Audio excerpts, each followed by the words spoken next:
সবাইকে। ত্রিপুরার যে সমস্ত মেডিকেল পড়ুয়ারা বিশেষত জিএনএম, এএনএম বা বিএসসি নার্সিং, এমএসসি নার্সিং এইসব কোর্স যারা করে রেখেছো তোমাদের জন্য কিন্তু আগামীতে খুব একটা ভালো নিউজ আসতে যাইতেছে। আজকের এই নিউজ ক্লিপের মধ্যে সেটা দর্পণ প্রতিনিধি একটা নিউজ পেপারের মধ্যে সেটা উঠছে যে হেলথ সেক্টর অর্থাৎ স্বাস্থ্য দপ্তরে কতগুলো পদ খালি আছে। সেইভাবে পদগুলোর উপর তোমরা লক্ষ্য রেখে তোমরা তোমাদের প্রস্তুতি শুরু করতে পারো। যেরকম এখানে কিছু তথ্য দেওয়া আছে যে সরকারি অনুমোদিত পদের সংখ্যা অনুযায়ী নার্সিং অফিসার হিসেবে শূন্যপদ আছে সেখানে 432টা।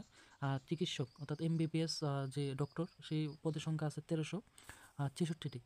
তাতে কিন্তু ন্যাশনাল ক্যারিয়ার সার্ভিস যে সেখানের তথ্য অনুযায়ী যারা এনসিএস সার্ভিস পোর্টালে যারা নথিভুক্ত সেখানে দেওয়া আছে যে 1006 জন সেখানে নথিভুক্ত বেকার আছে। তাছাড়া 4233 জন নার্সিং অফিসার সেখানে সেই পোর্টালে নথিভুক্ত করা আছে।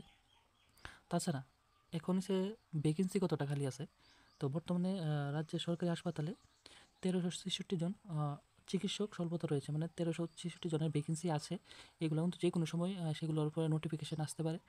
তাছাড়া বর্তমানে রাজ্যের সরকারি হাসপাতালগুলিতে 5112 জন নার্সিং অফিসার, মানে 5112 জন নার্সিং অফিসার সেগুলো কিন্তু ধাপে ধাপে নিয়োগ হইব।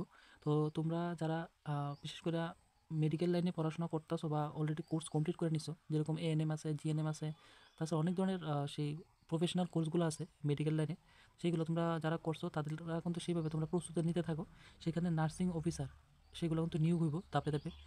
এছাড়া বিভিন্ন সরকারি হাসপাতালে দেখো শুধু মেডিকেল স্টাফ না, সেখানে কিন্তু টেকনিক্যাল স্টাফও অনেকগুলো পোস্ট খালি আছে, যেরকম 1197 জন।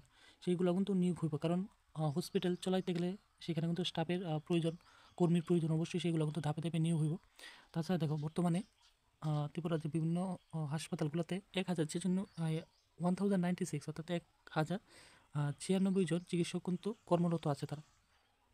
তাছাড়া দেখো আরও কিছু পোস্ট আছে, যেরকম রাজ্যের সরকারি হাসপাতালগুলোতে ফিজিওথেরাপিতে অলরেডি জব করতেছে 27 জন, কিন্তু আরও 11 জনের শূন্যপদ কিন্তু ক্রিয়েট করা হয়েছে।